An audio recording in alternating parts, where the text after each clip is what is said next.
Israel இணைந்து நடத்தப்படும் போர் 20 நாட்களை கடந்து நீடித்து வரும் நிலையில் ஈரானின் மின் நிலையங்களை குறிவைத்து அமெரிக்கா தாக்கி அழித்து வருகிறது. இதற்கு ஈரான் எதிர்வினையாற்ற சர்வதேச அளவில் போர் பதற்றம் நீடித்து வருகிறது. மேலும் ஹார்முஸ் நீரிணை ஈரான் திறக்காவிட்டால் ஈரானின் மின் நிலையங்களை தாக்குவேன் என அமெரிக்க அதிபர் ட்ரம்ப் மிரட்டல் விடுத்துள்ளார்.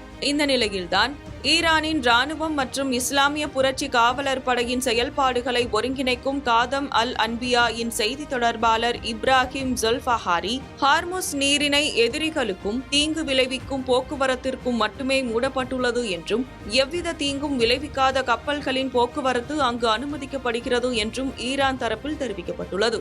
முன்னதாக ஹார்முஸ் நீரிணையை திறக்க தவறினால் ஈரானின் மின் நிலையங்களை முற்றிலுமாக அழித்து விடுவோம் என்று அமெரிக்க அதிபர் டொனால்டு ட்ரம்ப் எச்சரித்திருந்தார். இந்த செயலை நிறைவேற்ற ஈரானுக்கு சரியாக 48 மணி நேர அவகாசத்தை ட்ரம்ப் வழங்கினார். இந்த துல்லியமான நேரத்திலிருந்து 48 மணி நேரத்திற்குள் ஈரான் ஹார்முஸ் நீரிணையை எவ்வித அச்சுறுத்தலும் இன்றி முழுமையாக திறக்காவிட்டால் அமெரிக்கா அவர்களின் பல்வேறு மின் நிலையங்களை தாக்கி அழிக்கும். இதில் மிகப்பெரிய மின் நிலையமே முதலில் தாக்கப்படும். இந்த விஷயத்தில் உங்கள் கவனத்திற்கு நன்றி என அமெரிக்க அதிபர் ட்ரம்ப் சோசியல் மீடியாவில் குறிப்பிடப்பட்டுள்ளது.